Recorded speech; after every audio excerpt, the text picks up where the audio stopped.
Bom, dando continuidade, vamos falar agora no tema estações elevatórias, introdução e conceitos iniciais. É, bom, como consideração inicial, vamos falar mais com relação à estrutura da estação elevatória. Né? Abordamos já alguns conceitos de curva da bomba, curva do sistema, a bomba em si, de que ela é formada, rotores. Mas o principal foco na questão da estação elevatória é toda a sua composição, desde o poço de sucção até a tubulação de recalque.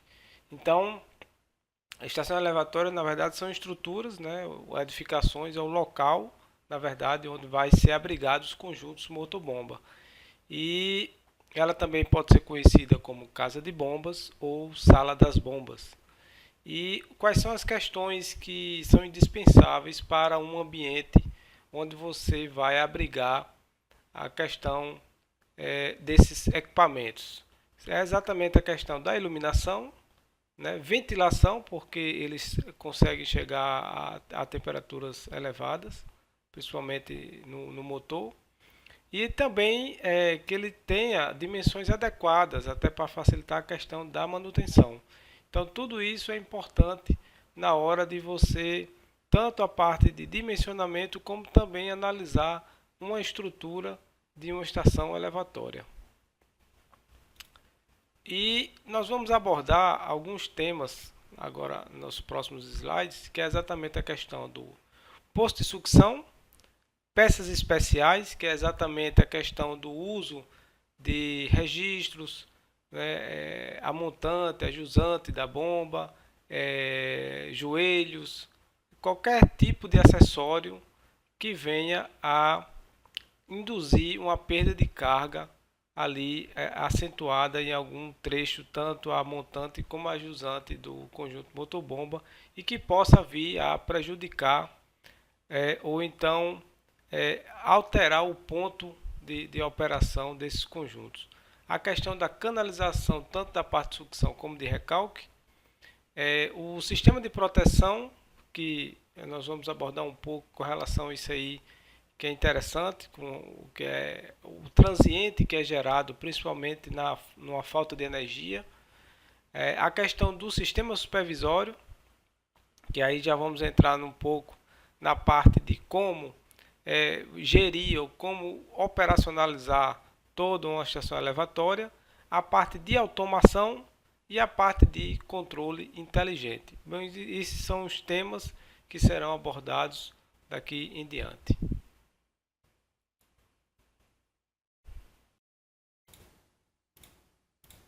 Bom, vamos dar continuidade agora falando das estações elevatórias no subitem poço de sucção.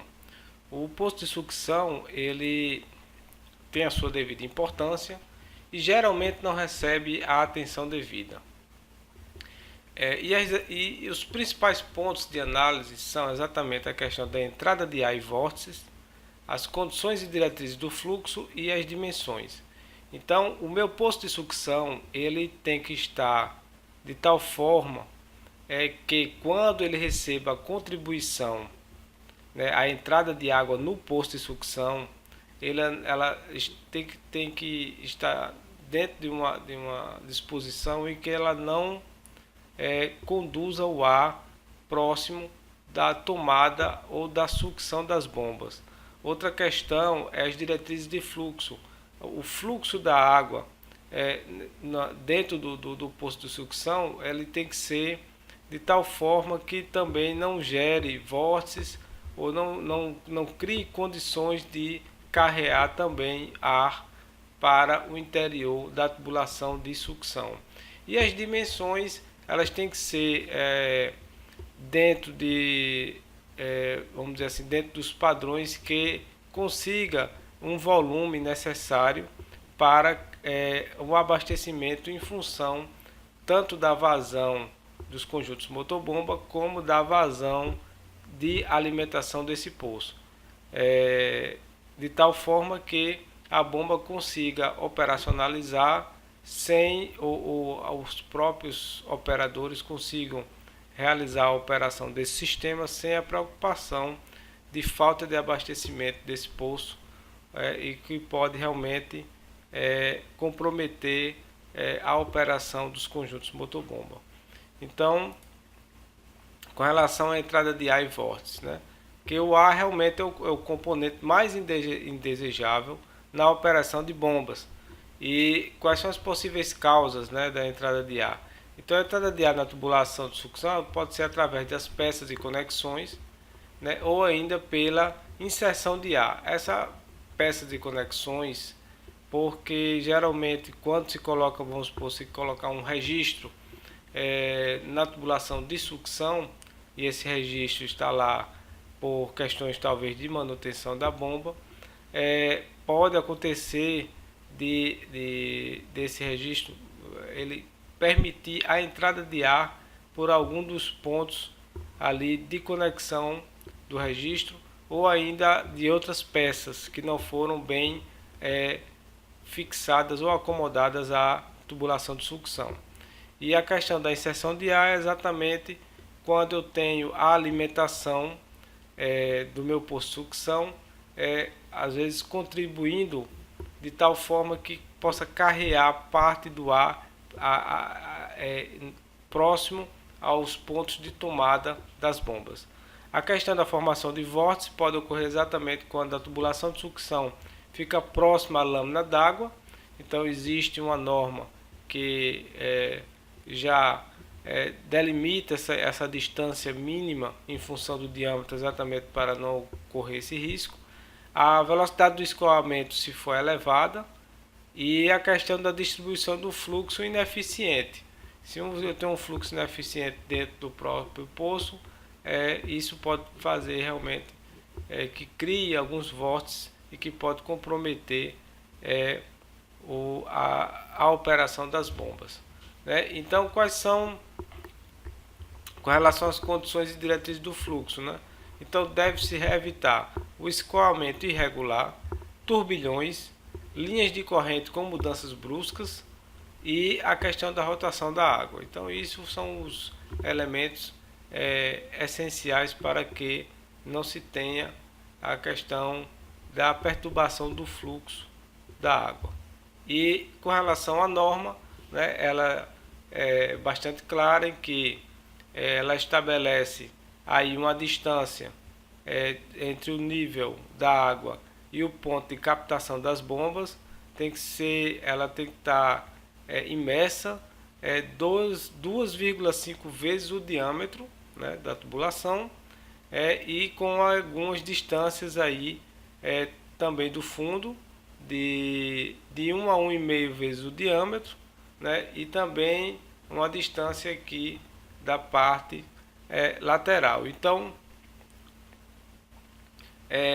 essa é uma recomendação da norma e que deve ser seguida para que as boas práticas de operação ocorram e possa o sistema funcionar plenamente. Bom, dando continuidade ao tema de estações elevatórias, vamos falar agora um pouco sobre peças especiais. Bom, essas peças especiais são acessórios, derivações, teis, válvulas, registros, qualquer acessório que possa ser introduzido na tubulação, tanto de sucção como de recalque, e que acabe perturbando o fluido de tal forma a gerar uma perda de carga acentuada ou concentrada naquele local de instalação. Isso é importante porque devemos ter uma preocupação especial, nesse caso, nas tubulações de sucção, para que as perdas não sejam elevadas de tal forma a propiciar a cavitação, nem também na tubulação de recalque, para que não aumente ainda mais a altura manométrica necessária para atender com a vazão adequada a água para o ponto de destino.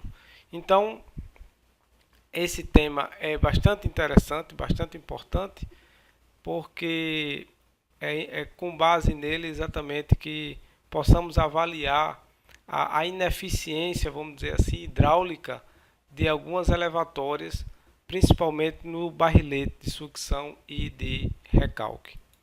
Bom, para calcular essas perdas, né, a literatura recomenda usar a fórmula aí de Kv² sobre 2G, onde esse K é um coeficiente que na norma brasileira existem diversas tabelas, né, para auxiliar, né, nesse cálculo, todos eles em função do diâmetro, e algumas válvulas VRPs também no próprio catálogo tem uma curva da perda de carga em função do seu ângulo de abertura, o que facilita também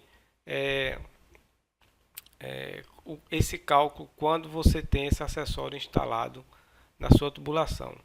Bom, então a questão da perda de carga é importante porque, inclusive, a velocidade máxima de sucção, né, conforme a norma, para cada diâmetro eu tenho a velocidade máxima, aqui de acordo com essa tabela. Isso é importante porque assim, não se recomenda aumentar a velocidade, inclusive em função do aumento também da perda de carga, já que no próprio equacionamento a meia velocidade é o quadrado, então quanto maior a velocidade, maiores serão as perdas também nesses acessórios. Aqui eu tenho um exemplo da norma, onde eu tenho a minha conexão, né, o nome e o meu valor correspondente do coeficiente K. Então, utilizando esses valores e a norma, esse aqui é apenas um exemplo, a norma é bem completa com relação a isso aí.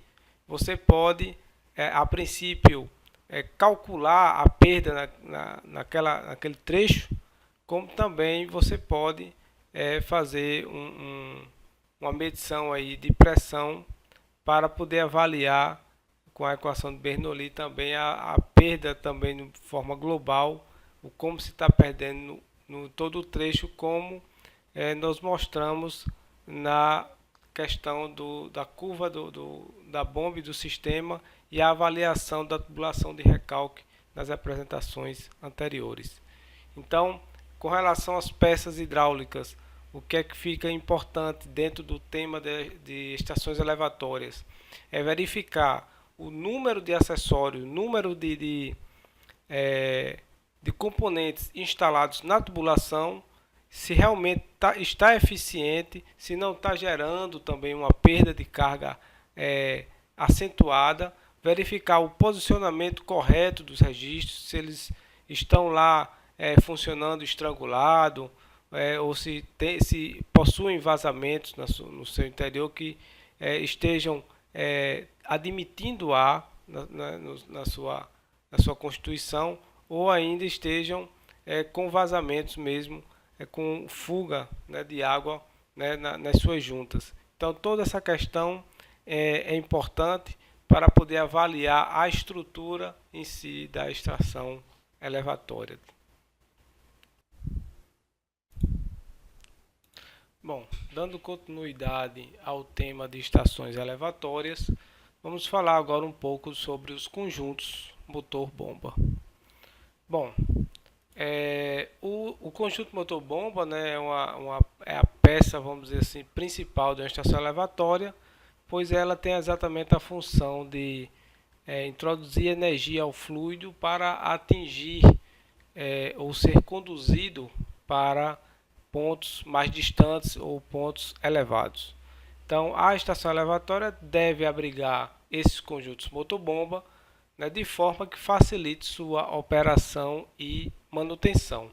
E como, vamos dizer assim, itens que são indispensáveis para essa perfeita operação e manutenção, é a questão da iluminação, né? Tem que ser um local com uma boa iluminação, para que exatamente facilite a manutenção. A ventilação em si tem que ser também boa, já que alguns componentes, principalmente os motores, eles aquecem, né, a determinada temperatura, Existe um ventilador que fica no próprio eixo da bomba, mas tem que ter um local ventilado para que possa ser renovado este ar. E as dimensões adequadas. As dimensões são essenciais para que possa existir de fato uma manutenção. Outra questão é que tem que ser um local que facilite também a manutenção, a retirada dessas bombas se for necessário, né? Não tem que ser um local com fácil acesso. As tubulações também tem que ter também uma facilidade para desacoplamento do próprio conjunto. Então tudo isso tem que ser analisado para que possa realmente ter um ambiente propício para uma boa operação desses conjuntos.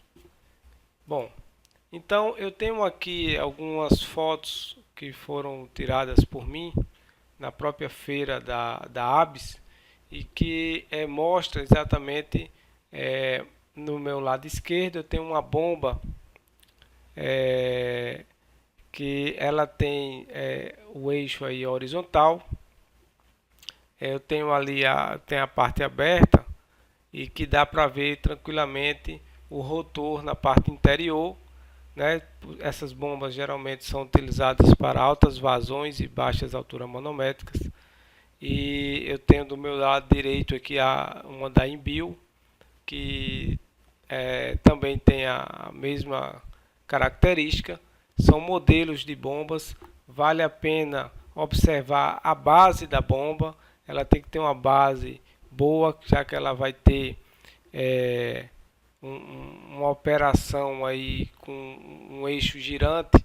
Ela tem que estar bastante fixa para que não gere aí vibração. Com essa vibração é bastante prejudicial para a própria bomba e para todo o conjunto motor bomba, na verdade, né? E temos aqui outros modelos de bombas. Tem um aqui com a derivação vertical, né? Eu tenho a minha captação ali na parte posterior. Essa no caso aí temos a bomba e com a saída na parte superior. E temos também as chamadas bombas anfíbias, que o motor da bomba fica no interior da bomba, né? De tal forma que essa bomba ela pode ser imersa, né? Ou na verdade submersa dentro do fluido para fazer captações aí em rios, né? É uma bomba bastante interessante, nova e que tem mostrado bastante eficiência, principalmente nas questões de captações em locais com dificuldade de operação. Então você pode instalar ela em locais que ela pode ter que pode ficar submersa dentro da água sem problemas. Então eu tenho aqui agora uma foto, no caso aí foi inclusive do sistema que foi analisado no diagnóstico hidroenergético aqui em João Pessoa, né? Esse sistema pertencente à Cagepa, eu tenho ali na parte posterior o meu posto de sucção, tenho um registro logo após o poço, né? Que é exatamente para questões de manutenção. Logo após eu tenho a bomba em si, o motor que está exatamente gerando a potência para essa minha bomba. Essa bomba, no caso, ela está em operação nesse momento. Tenho aqui logo após um outro registro. Esse registro, sim, ele estava, vamos dizer assim, um pouco fechado, né? Um pouco mais da metade do que estava realmente gerando a perda de carga nessa nossa visita. Nós constatamos isso. Existiam alguns vazamentos, como pode ver aí pela parte aí do chão que estava molhando. Então esses vazamentos realmente o pessoal teve que trabalhar para retirar, para que possamos trabalhar em cima desse diagnóstico. Então, essa questão da elevatória, né, tem uma proteção, né, para quem está visitando, ou para quem está chegando na estação elevatória, eu tenho uma proteção para que eu tenha acesso à bomba em si. Então eu tenho a parte elétrica, também fica numa parte superior às bombas, para não ter risco de ter contato com a água. Então todos esses cuidados tem que se ter na hora de projetar uma elevatória, e também de fazer parte de um diagnóstico da elevatória com relação às suas condições estruturais e também operacionais. Temos aqui outro exemplo, que eu tenho uma captação no meu poço que fica à esquerda, né? Uma captação que é na parte inferior, e a minha bomba ela joga verticalmente para uma tubulação que tem diversas peças, como pode se observar.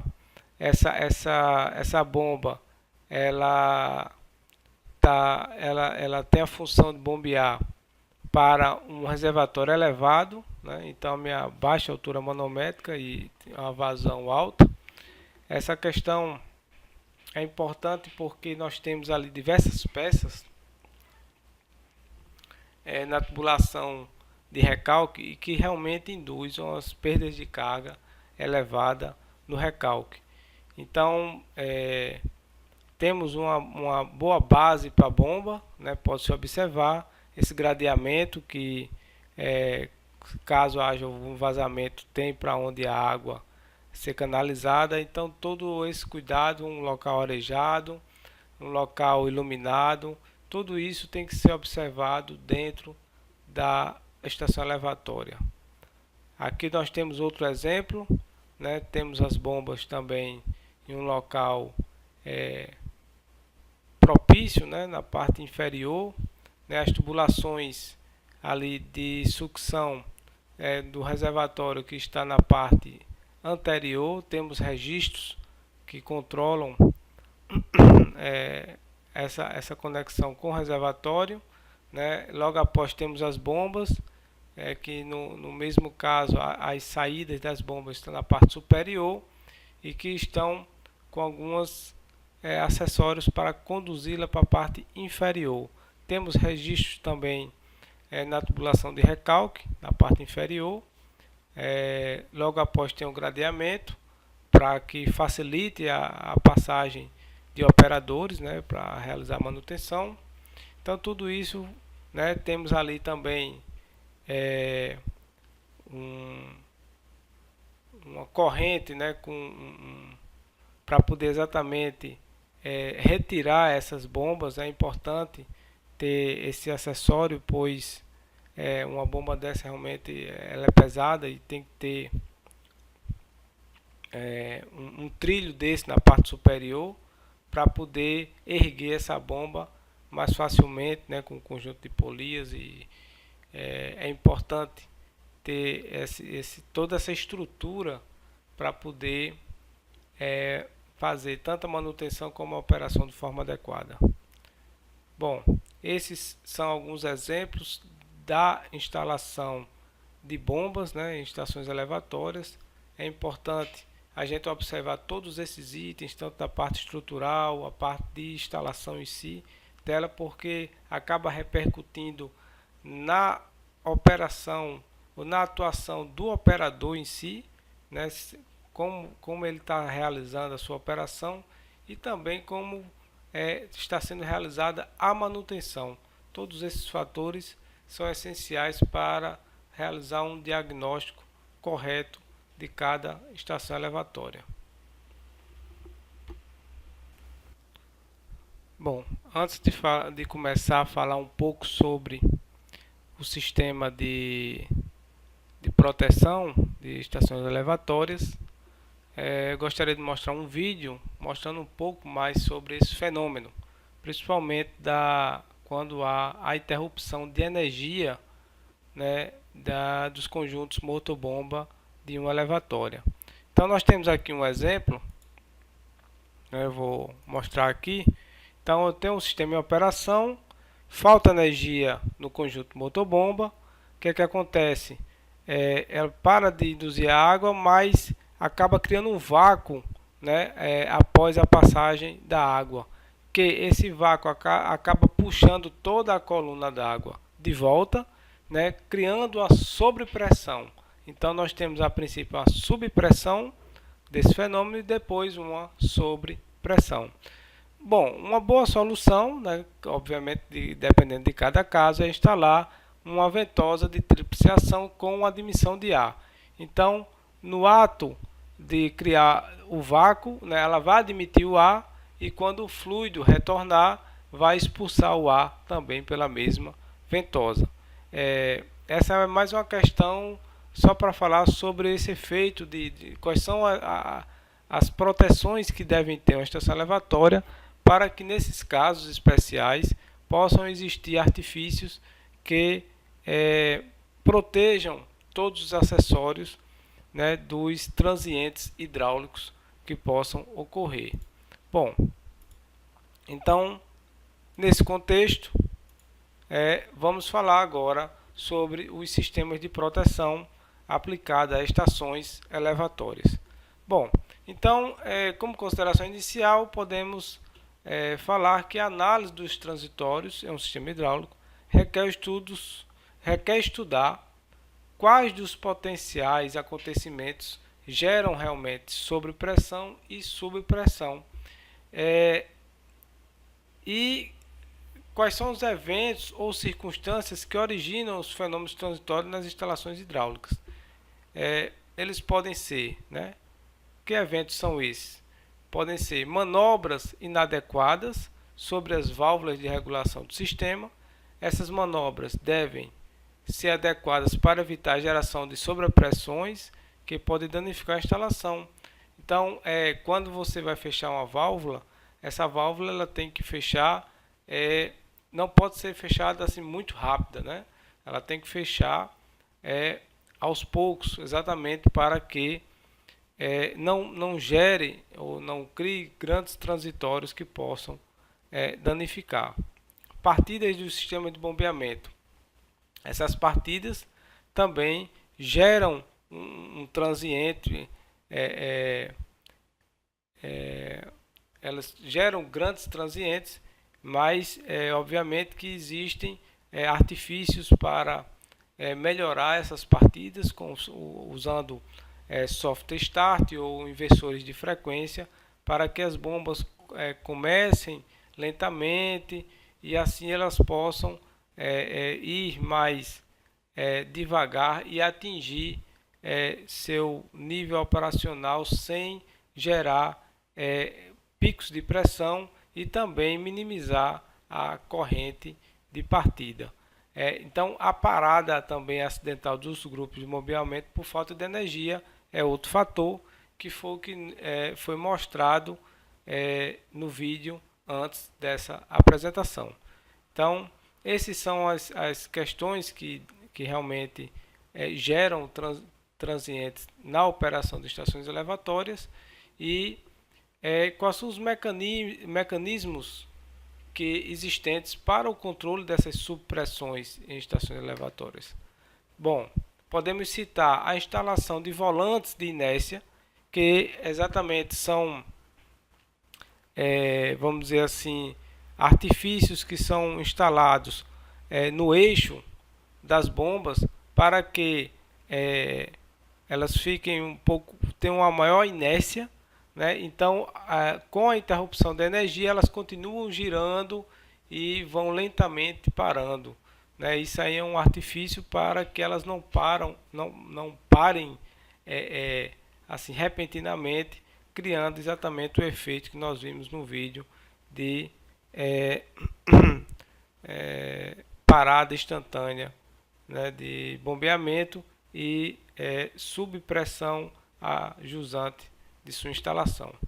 Bom, outro fator é a instalação de chaminés de equilíbrio, né, que forneçam água nos pontos dos quais geram as subpressões. Então, logo após a bomba, eu posso colocar uma chaminé de equilíbrio, que nada mais é como um reservatório que fique acima da linha de energia, né? Então, obviamente que sua instalação ela deve ser analisada, porque existem também tanques de alimentação unidirecional, também conhecido como tal, que podem também ser instalados.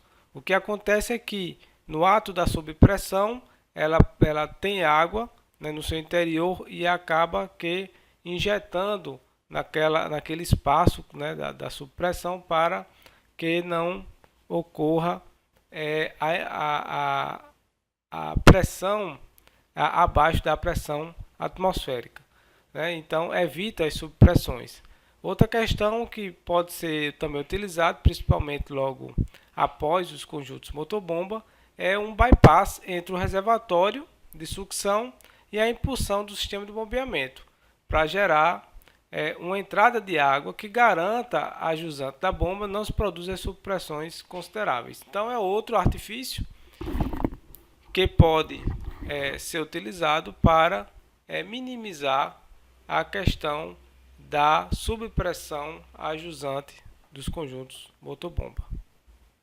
Bom, e quais são os mecanismos existentes para o controle das subpressões em estações elevatórias de bombeamento? É exatamente a utilização de tanques a utilização de tanques hidropneumáticos, né, para controlar a parada do sistema de bombeamento, tanto durante a fase de subpressão, como também da fase de sobrepressão. Então, é importante porque ele funciona, esse tanque hidropneumático é um tanque que ele é instalado, ele possui no seu interior uma parte com fluido água e outra parte ar no seu interior. Ele é um compartimento fechado. A quantidade de ar e água ela tem que ser calibrada sempre, dependendo de cada caso. E no ato do transiente, né, essa água ela passa para a tubulação e o ar no interior ele cria um vácuo de tal forma que ele serve como uma mola. Ele amortece aquela entrada, ela acaba dificultando um pouco a entrada da água no interior da tubulação, ela fica como se fosse uma mola mesmo. Então, com o tempo, acaba a pressão retornando, acaba comprimindo este ar agora, que antes estava puxando a água, agora está empurrando ela contra a parte de ar que existe dentro do tanque. Então, acaba que fica como uma mola para fazer a questão do amortecimento dessa onda transitória que é gerada, né, nessa tubulação. Então é vamos dizer assim, bastante eficiente, né, a utilização de tanques hidropneumáticos e bastante utilizado também como solução tanto na questão das subpressões como nas sobrepressões. E é realmente importante avaliar ou ter essa preocupação, porque geralmente a questão do transiente é uma questão importante, é uma questão que pode realmente chegar a danificar pela a elevada pontos de pressão que são provocados próximos às bombas, podendo haver ruptura ou até achatamento da tubulação em alguns casos, né, independente do material. Então, todo esse estudo de transitório é realizado até a nível de projeto. Vale a pena ter conhecimento do projeto do transiente para aquela estação, para que possa ter realmente saber se aquela estação elevatória está preparada para sofrer transientes sem prejuízo de sua operação. Obrigado. Bom, dando continuidade tema de estações elevatórias, vamos falar agora um pouco sobre a questão do supervisório, automação e sistemas de controle inteligente. Bom,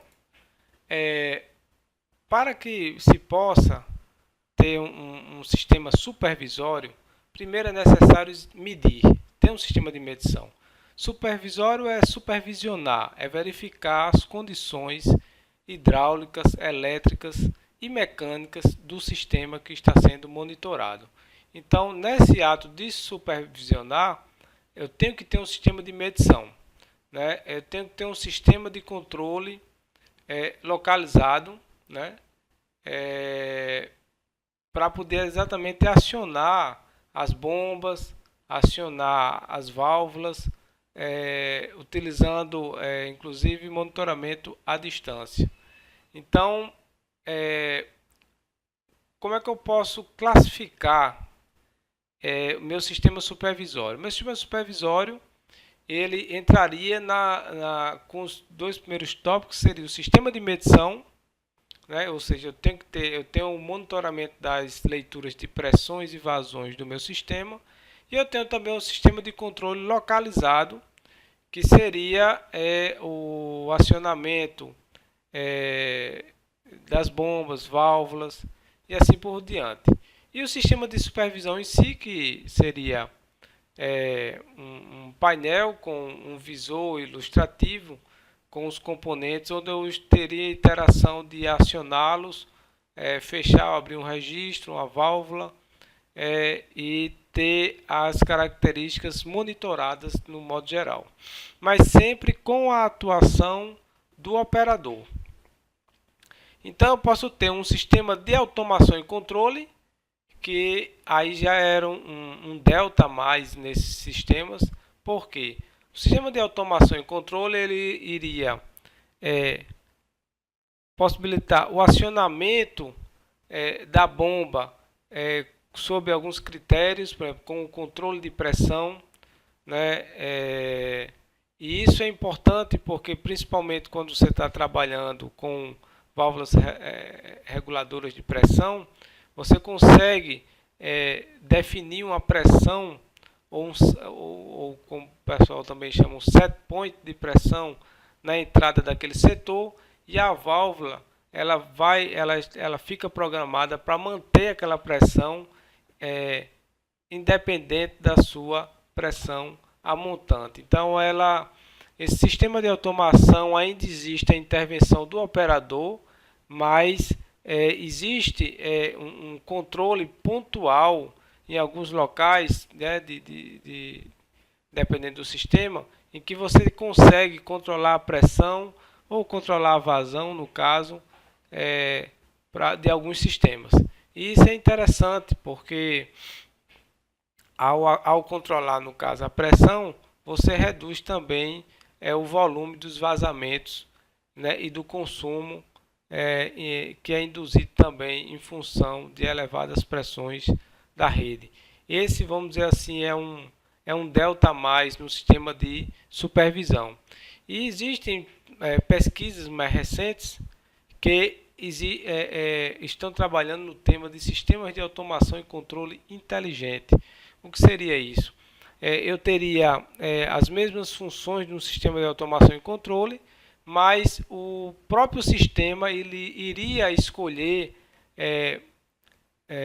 dentro das suas possibilidades de acionamento de bombas e fechamento de válvula e etc., de tal forma que minimizasse a questão do consumo de energia.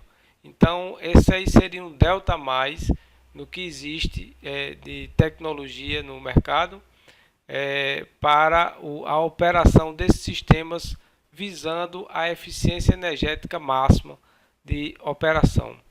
Então, existem esses níveis, né, de atuação, né, no sistema de abastecimento, e nós vamos falar um pouco sobre cada um desses sistemas. O sistema de medição, né, nós temos aqui a exemplo de um medidor de vazão eletromagnético do tipo Carretel, né, um medidor bastante interessante, né, que existe uma precisão bem interessante a nível para o setor em si de abastecimento. E nós temos ali também na parte inferior um medidor que chamamos de proporcional, que parte do fluxo passa por dentro do micromedidor.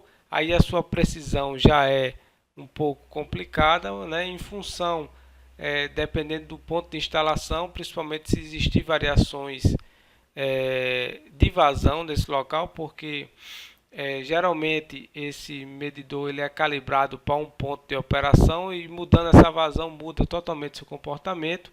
Além disso, existe um filtro no interior deste hidrômetro que com o tempo, obviamente, ele acumula impurezas que aumenta também a perda de carga nessa sua tubulação, o que também tira do seu ponto que foi calibrado, que acaba registrando medições cada vez mais imprecisas. Então, a questão da calibração é um ponto muito forte, muito importante quando estamos falando da medição.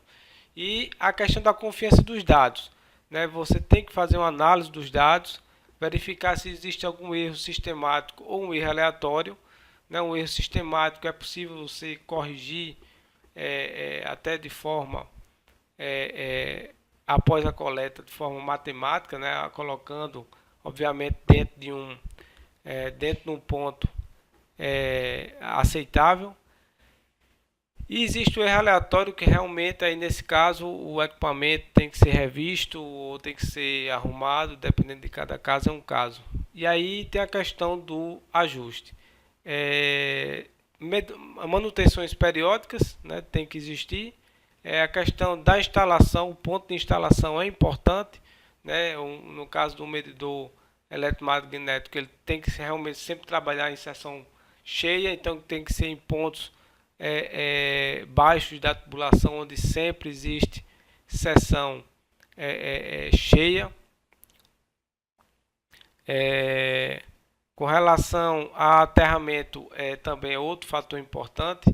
Como você está monitorando esses dados, né, através de uma CLP, ou seja, usando uma alimentação, né, e tem a questão do componente elétrico, o aterramento ele é imprescindível, porque nesse caso, por exemplo, se o aterramento ele não existir, é um problema sério, porque vai perder o referencial, inclusive com o próprio CLP. E se o aterramento também for muito distante, o próprio aterramento ele pode servir como antena e induzir um ruído dentro do próprio sinal que está sendo lido, sinal analógico.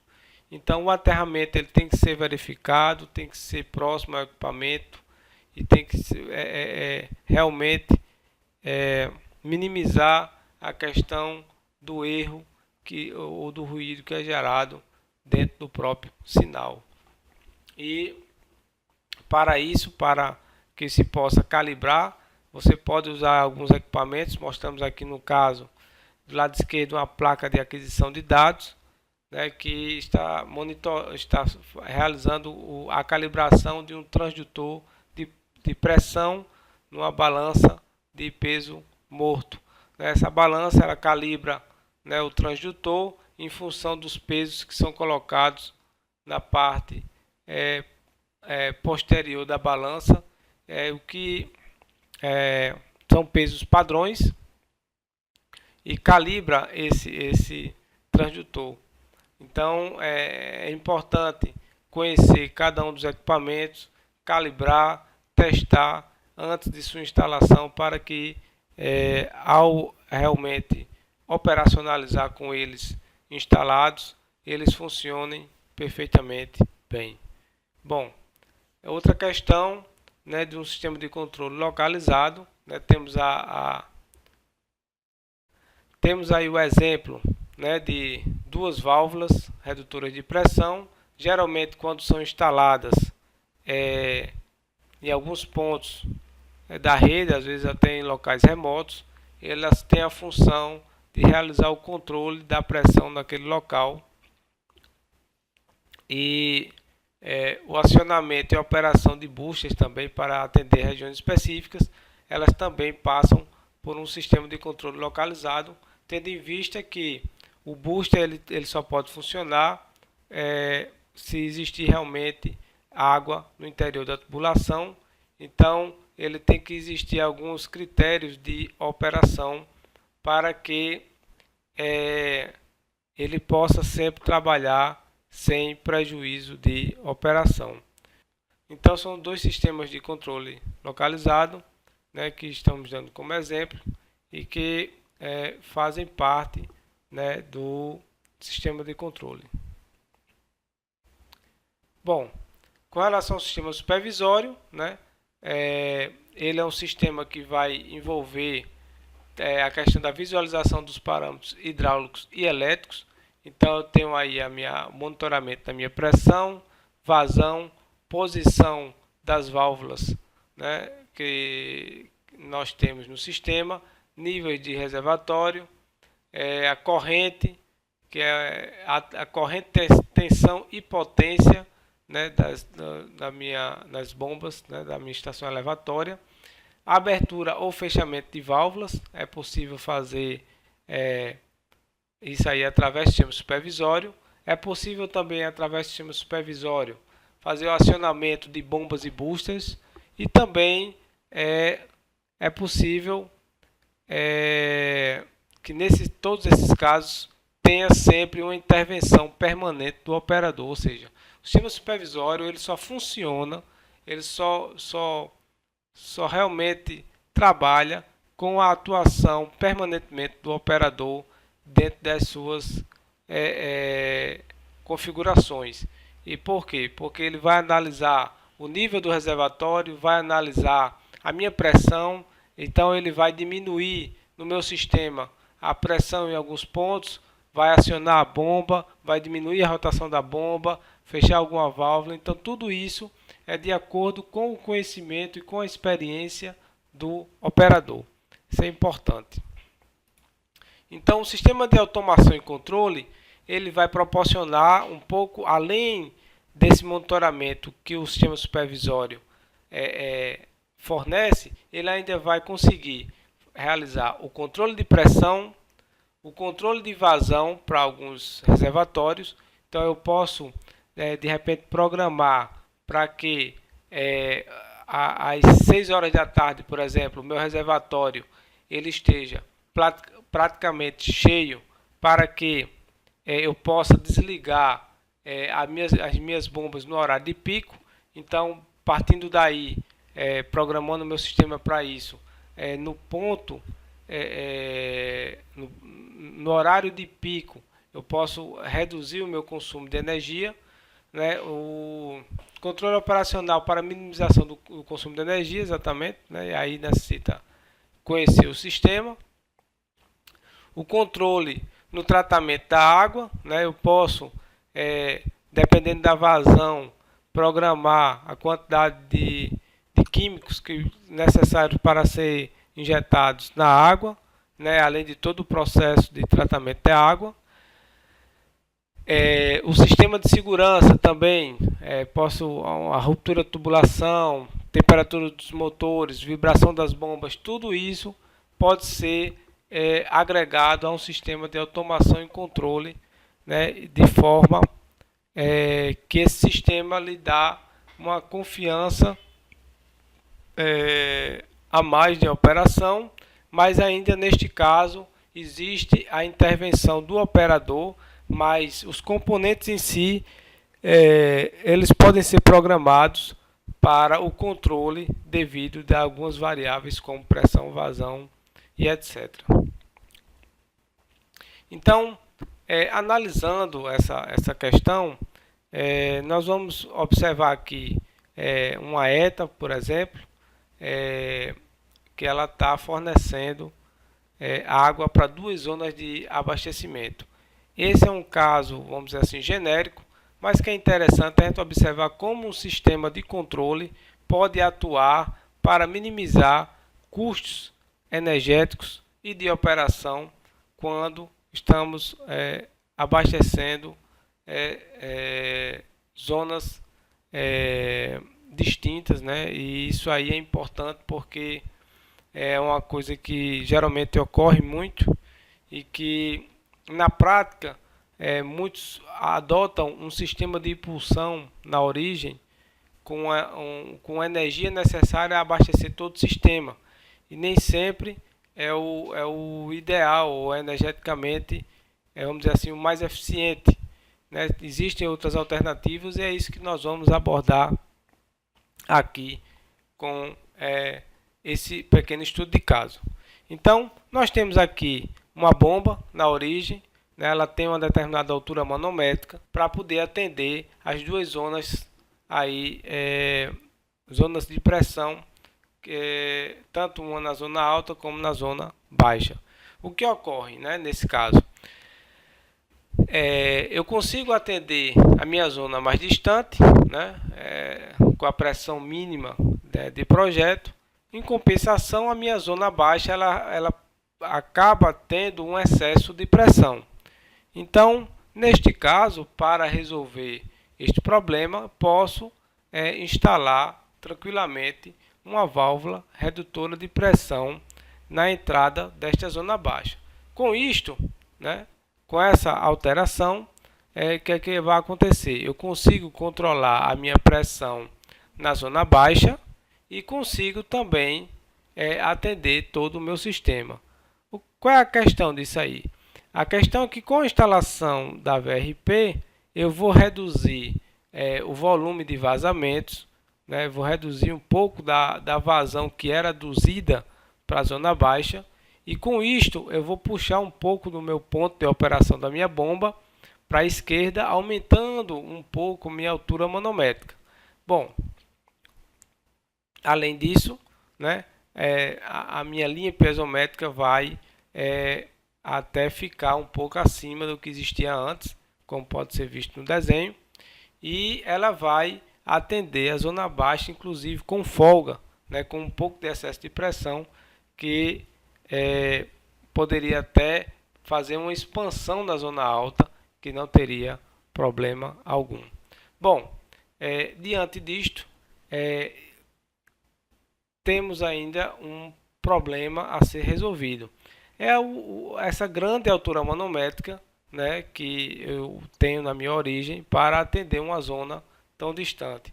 Então, será que não seria interessante se pudéssemos segmentar esta impulsão, ou seja, colocar uma parte para atender a zona baixa e outra para atender a zona alta? Aí é onde entra a questão do uso de busters, né, na questão de sistemas de abastecimento de água. Então, neste caso, né, eu poderia, né, fazer o que?